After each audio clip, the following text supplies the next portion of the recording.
Okay, hello all.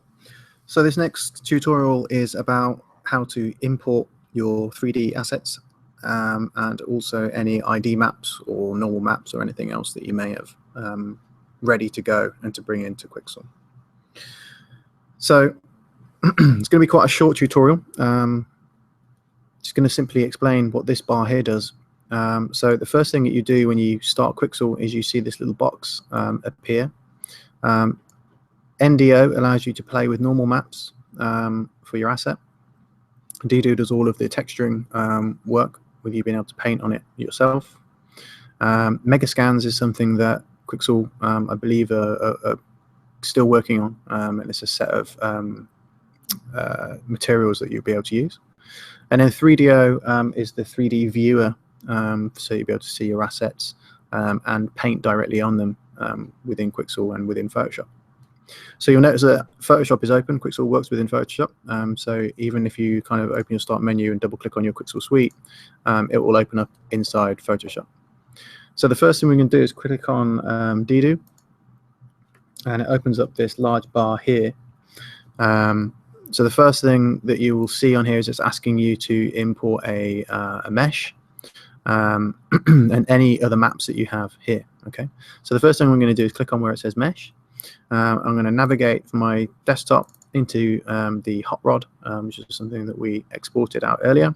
And then here I've got seats body and windows.object. So I'm going to import that. And as soon as I import it, you'll see that in my mesh group here, I've got one of two. It's very easy to miss this. But you see I've got seat selected. And then in the drop down, I've also got the body or the shell of the car.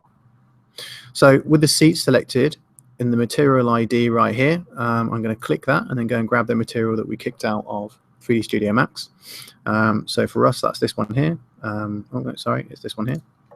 So seats diffuse map.tga. I'm going to open that, and you'll see it opens it up into Quixel for you or into Photoshop in the background. I haven't got normal maps or AO maps, ambient occlusion maps or height maps or any of these other maps that we could bring in here. I've only got this ID map that I'm going to work on. I want Quixel to do all the texturing for me. Further down here, you can see that the resolution 1496 is what we're going to kick out at the end. We can reduce this down. It reduces it or increases it by the power of 2.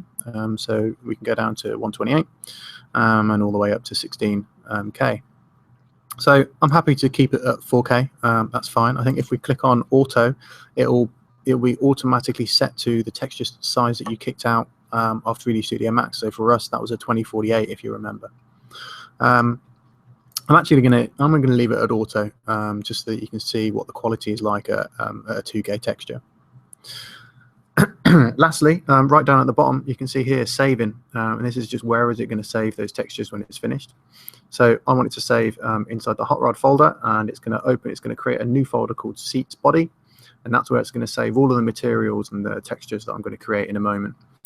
So let's use the drop down and choose shell body, and in there, obviously you can see that the normal map disappeared. Sorry, ID map has disappeared. So we need to click that and add in the one for the shell. So here it is, shell body diffuse. Open that. You can see it imports it straight into Quixel for us. In fact, that's the wrong one. That's the one that Quixel made for us, isn't it? So let's just jump over and grab. Oh, okay, it's only allowing me to do that one. That's a bit unfair. Okay, we'll use it anyway. We're going to have different textures on this section here. Probably quite nice just to show you actually, but it shouldn't be doing that. In fact, if we want to change that, we probably can. We can jump into the Photoshop settings here, and we can just say, well, actually, that color there and that color there should be the same color as the rest of the body of the car. So I'm just going to color pick here, and then I can paint over those sections. So just make sure my opacity is up. Okay, so now we should have. Okay, just very quickly, just going to paint a wee bit more. I'm going to choose, select, modify, expand, just by a couple of pixels, just to make sure that I am painting over everything that was there before. Okay, all right. So ID maps are in, and we're ready to go. The last thing that we're going to just double check on our importer here is whether we're exporting the target to Unity or if we're kicking it out to Marmoset, or we've also got the Unreal Engine, SkySharp, any of these options that you've got in here. You've got the CryEngine and UDK. So we're used to using Unity here at Warwickshire College. So I'm going to click on the Metalness workflow for Unity. And again, I can see here where it's going to save the shells details out to as well. So I'm going to click on Create, and Quixel has a little kind of think about it. It looks at all the maps, gives you a quick preview of what it's doing to the maps.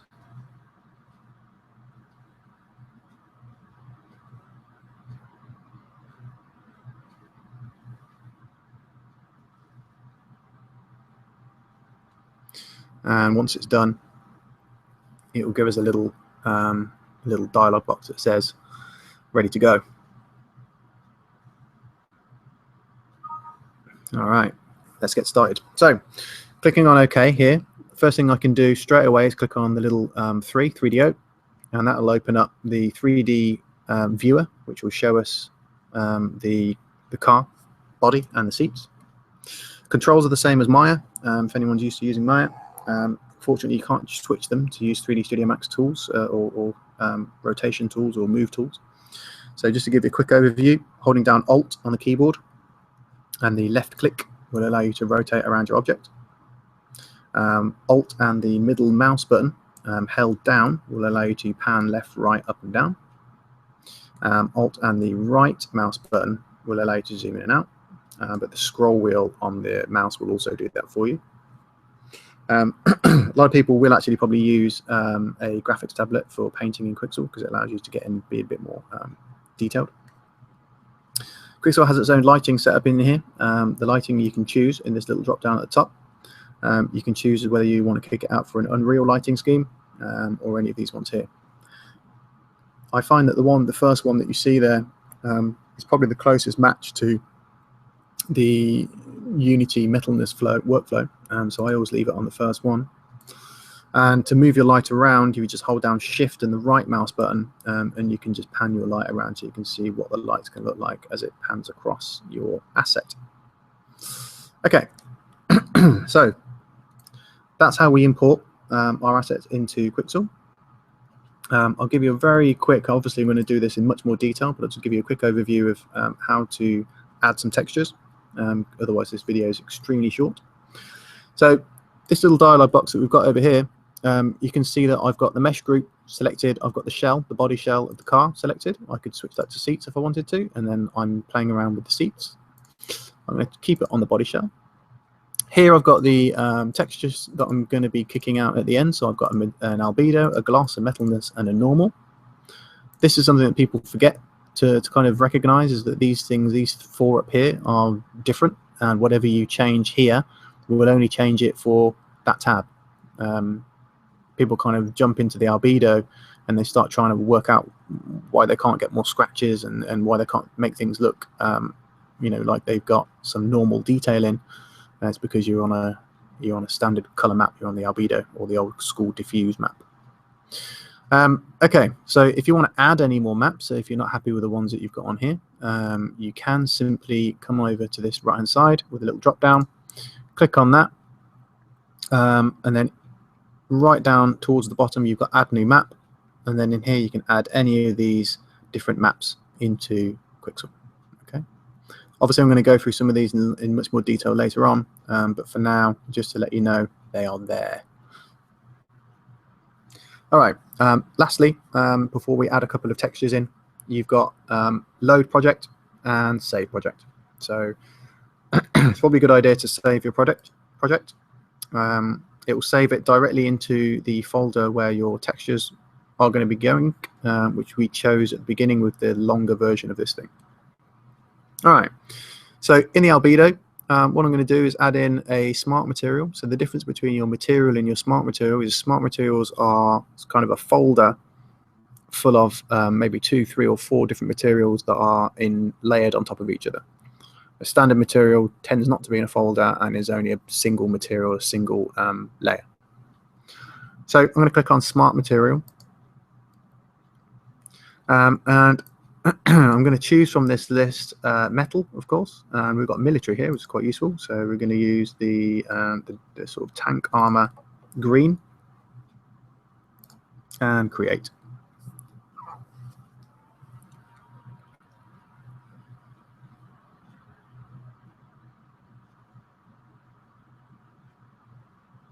So that's going to apply straight onto the vehicle for us, as you can see. And the first thing that I want to do is darken that green. It's quite light. And the other thing is that I want to kind of make it a little bit more sort of detailed. So a lot of that will be to do with how big the sections were when you exported them from 3D Studio or your other 3D package. So here we can see we've got quite a few maps in here. Like I said, there's quite a few inside when you go on a smart material. So the paint, if we click inside the paint group, we can see here's the color of the paint. And I can go in there and I can darken that if I like to. So we'll just pull it diagonally down slightly to make it a darker shade. Click OK, and Quixel will auto update. So it's darkened it for me. It's extremely rusty, this vehicle. So I'm going to come back up the stack. And I can see that my surface rust here and the rust base here, we can change those. We can change the amount of rust that is on the vehicle. So if I click on the Dynamask here for my surface rust, would you like to paint on it? I'm not actually going to paint on it, but I'm going to click yes anyway, because it takes me through to the same page. So here I can choose different types of rust to appear on the asset. So in this case, rust. We can just have kind of a small amount, so we can just be cavity soot, which will just put a little bit of rust in certain areas for us. Or we can choose something that's a little bit more harsh, so we've got the big tarnish. And you can see it's added a lot more rust to the asset. If we want none, then we can click on the black, and that will take that rust off completely.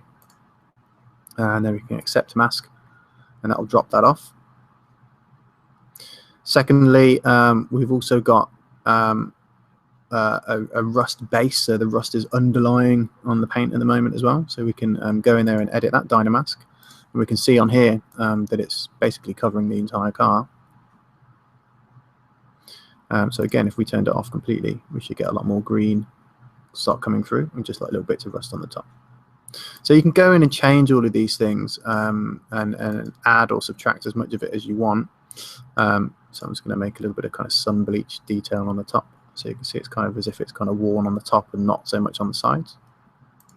To remove or add a new texture, what we can do is come back on the stack as far as you can go. And then you can see here that we want to replace the whole thing. So I can have it selected and hit the bin button just to delete the entire layer. And we come back to standard. To show you the other materials, so if I click on add materials, so these ones work slightly differently. Again, we've got set materials inside the metallic area. We've got different organic materials. We've got damaged layers that we can put on the masks. So I'm just going to grab something just to show you. Let's look at, let's see what we have here. What have we got in our metals? Okay, so let's say that we wanted the car to be sort of a scratched steel.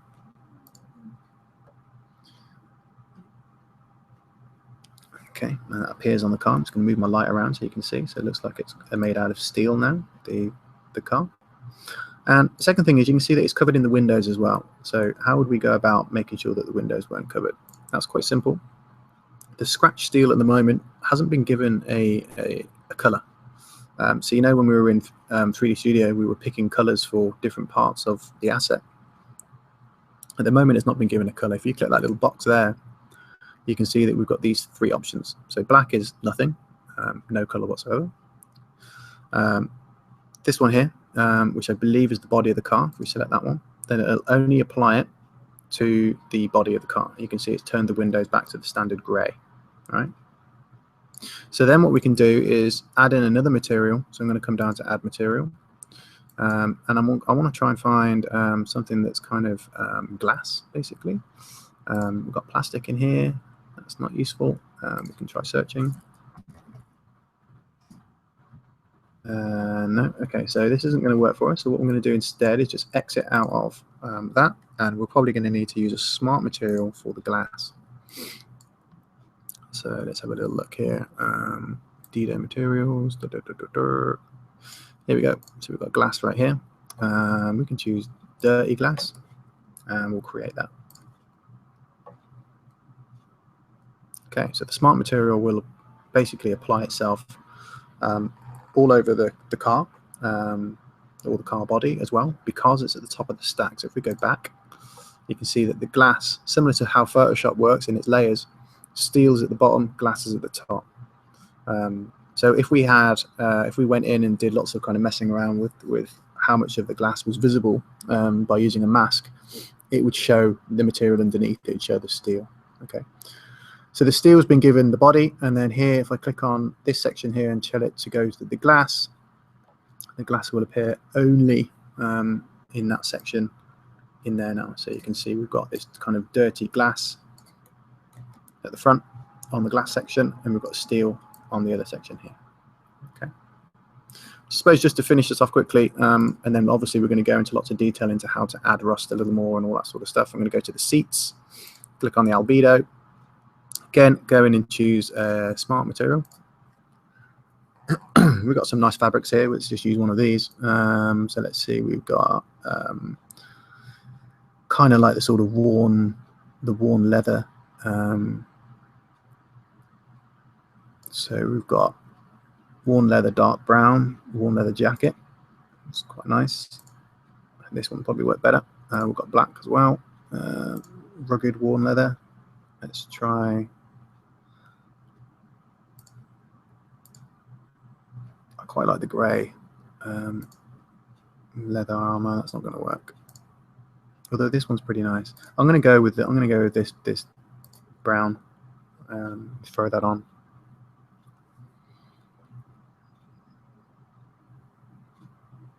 Okay, so we've got some leather seats in there. Again, remember that we haven't given it a selection set, so it's applying itself to everywhere. Let's tell it to go just to the seats.